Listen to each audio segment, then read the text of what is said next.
Good morning all of you. जय श्री राधे कृष्णा, सलाम वालेकुम, सत श्री अकाल।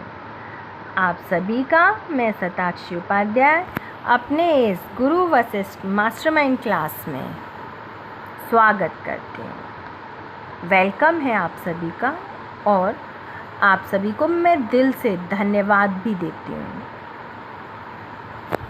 क्योंकि आपने सब्सक्राइब करके मुझे मोटिवेट किया है। आज मैं आपको महादेवी वर्मा का ही हिमालय से की कुछ पंक्तियों का इसमें व्याख्या समझाने जा रही हूँ। आप सभी इसे ध्यान से देखकर, सुनकर, समझकर एक एक शब्द का अर्थ जानेंगे, समझेंगे और समझकर इसे याद करेंगे। आप मुझसे भी अच्छा लिख सकते हैं। जो किताबों में लिखा है हम उससे हटकर लिखेंगे तो अच्छा होगा।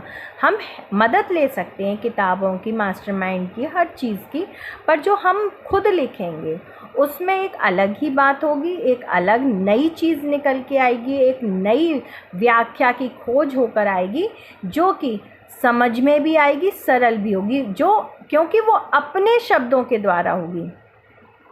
मेरे से आप समझोगे और समझकर आप मुझसे भी बेटर कर सकते हो। मुझे उम्मीद है आप कर ले जाएंगे, मुझसे भी अच्छा करेंगे, क्योंकि एक शिक्षक से अच्छा शिक्षार्थी होता है। उसके पास अपना भी दिमाग होता है, साथ में वो अपने टीचर का भी दिमाग यूज़ कर लेता है, तो उसके पास डबल दिमाग हो जाते हैं। क्यों हो जाते हैं? क्योंकि वो एक तो अपने गुरु से सीख ही चुका और अब वो प्लस अपनी भी बुद्धि का प्रयोग करेगा, तो उसको व्याख्या और भी अच्छी कर सकता है। तो चलिए अब हम इस व्याख्या को शुरू करते हैं।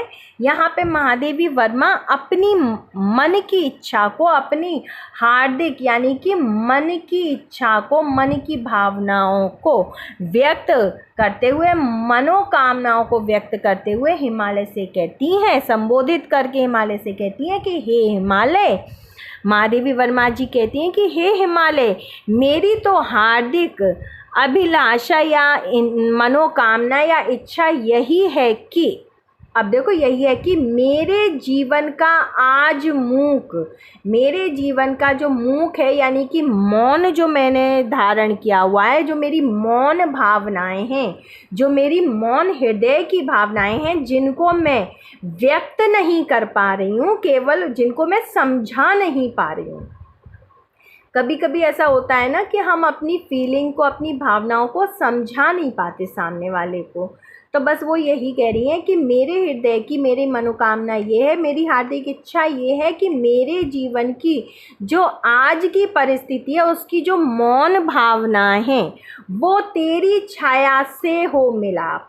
उनका तेरी छाया यानी कि तेरी छाया से मतलब तेरी महानता को वो प्राप्त कर ले। मिलाप यानी कि मिल जाए, उसे तेरी महानता मिल जाए, तेरे जैसा महान व्यक्तित्व या दृढ़ता प्राप्त हो जाए। मेरी मौन भावनाओं को, जो मेरी भावनाएं हैं वो मेरी मौन है, चुप है ना, वो प्रकट नहीं हो पा रही हैं। उन भावनाओं को तेरी महानता यानी कि तेरी मजबूती मिल जाए, तो मेरे जो भावनाएं हैं, वो मेरे जो शब्द हैं वो मजबूत हो जाए, यानी कि उनका असर अधिक हो जाए। मैं जिस बात को कहूँ उस बात का सामने वाले पर असर हो जाए। देखो, बहुत बड़ी बात उन्होंने बोल दी। हिमालय से उन्होंने क्या इच्छा प्रकट की कि जो तेरी मजबूती है, तेरी जो दृढ़ता है, तेरे व्यक्तित्व की जो दृढ़ता है, वो मेरे शब्दों की दृढ़ता बन जाए, मेरे शब्दों को भी वैसी ही महानता प्राप्त हो जाए, यानी कि दृढ़ता प्राप्त हो जाए। अब नेक्स्ट लाइन में वो क्या कहती हैं? तन तेरी साधकता छूले, मन ले करुणा की था नाप। और जो तन है मतलब मेरा शरीर है, मेरा शरीर या शरीर का कण कण या रोम रोम यानी कि शरीर का एक एक अंग, तन का मतलब यहाँ शरीर, तेरी साधकता छूले, तेरी साधना को, तेरी स्थिरता को, जो साधना क्या है उसकी स्थिरता, तेरी साधना यानी कि स्थिरता को छू ले, मेरे शरीर का रोम रोम या कण कण, तेरी मजबूत स्थिरता को, कभी ना डगमगाने वाली स्थिरता को छू ले।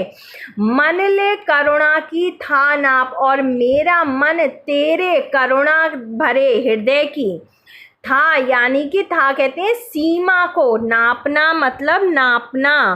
तेरे मेरा मन तेरे करुणा भरे हृदय की, क्योंकि तेरे शिखर, तेरी ऊंचाई, शिखर का मतलब क्या है, ऊंचाई की। था का मतलब सीमा को नाप ले कि आखिर तेरी ऊंचाई, तेरी विशालता कहाँ तक है। तो संबोधात्मक चिन्ह लग गया, हेरे अरे का प्रयोग। तो यहाँ पैराग्राफ चेंज कर देंगे। महादेवी वर्मा जी कहती हैं कि हे हिमालय, मेरा मन तेरे हृदय रूपी शिखर की सीमा को नाप ले, सीमा का पता लगा ले कि तेरी सीमा कहाँ तक है, तेरी स्थिरता की सीमा कहाँ तक है, तेरी अटलता की सीमा कहाँ तक है, फैली हुई है।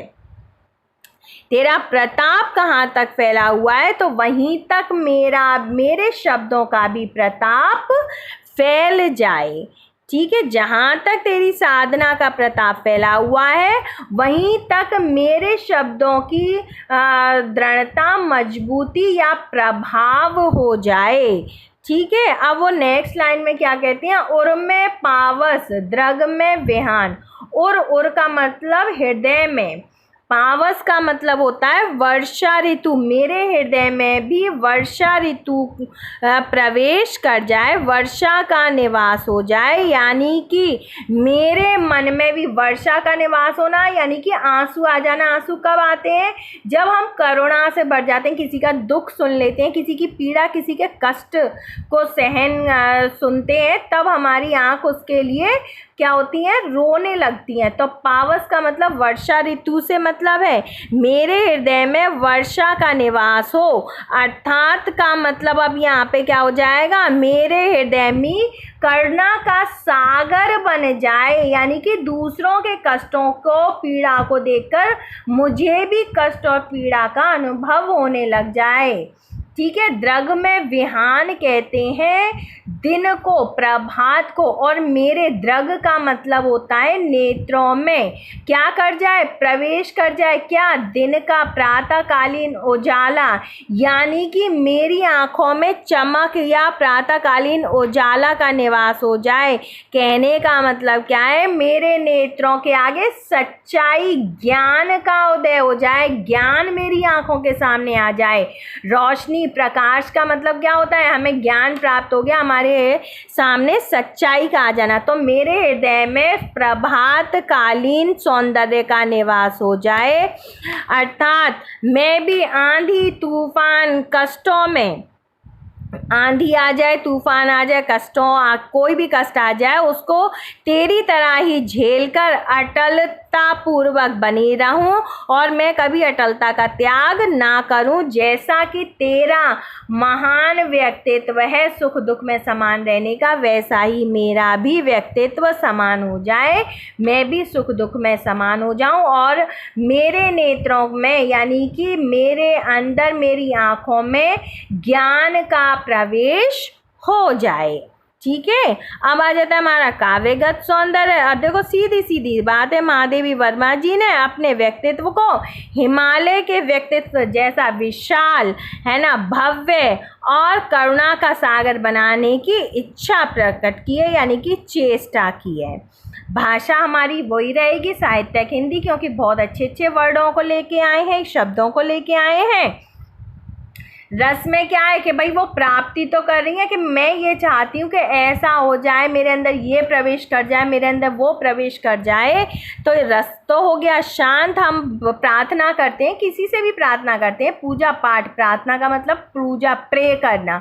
तो प्रे हम कैसे करते हैं, हमारे मन में उथल पुथल हो हम प्रे कर लेंगे, या लड़ाई झगड़े में प्रे करते हैं, या किसी से हम कोई चीज़ मांगते हैं तो कृपया या प्लीज़ बोलते हैं ना, या फिर अरे दे रहा है या नहीं दे रहा, ऐसे गुंडागर्दी करते हैं, ऐसे नहीं करते ना। तो वो क्या हो गया, रस में शांत। गुण कौन सा है, मधुरता भरा है। कृपया आप हमें दे दीजिए ना, प्लीज़ दे दीजिए, हमारा ये काम कर दीजिए। तो हम कैसे कहते हैं, बहुत प्यार से कहते हैं ना। तो ये क्या हो गया, मधुरता का गुण हो गया। अलंकार में देखो मानवीकरण आ जाएगा अलंकार, और रूपक अतिशयोक्ति हो जाएगा। मानवीकरण क्यों हो जाएगा, मैंने आपको बताया है, क्योंकि हिमालय को मानव का रूप दे दिया गया है, इसलिए यहाँ पे मानवीकरण है। अब देखो यहाँ पे रूपक अलंकार क्यों है, रूपक अलंकार इसलिए कि जैसे समुद्र की था होती है, ऐसे ही उसके करुणा की था नाप ले, यानी कि करुणा रूपी सागर की था नाप ले, है ना। अब यहाँ पे व्यान का मतलब उजाले से भी है और ज्ञान से भी हो गया, उजाला भी हो गया, ज्ञान भी हो गया, तो ये पे यहाँ पे क्या हो गया, रूपक अलंकार हो गया। और अतिशयोक्ति यानी कि बढ़ा चढ़ा के तो वर्णन किया ही जा रहा है, तो इसलिए अतिशयोक्ति अलंकार हो गया। तो मानवीकरण, रूपक और अतिशयोक्ति इसमें अलंकार हो गया। मुझे उम्मीद है कि आपको मेरे द्वारा ये समझाई गई पंक्तियाँ अच्छे से समझ में आ गई होंगी। आप मुझसे भी बेटर व्याख्या कर सकते हैं और अच्छा लिख सकते हैं। मैं भगवान से प्रार्थना करूँगी कि आप मुझसे भी अच्छा लिखकर आगे आने वाली जनरेशन को अच्छे से अच्छा ज्ञान प्राप्त करा सकें। जय हिंद, जय भारत।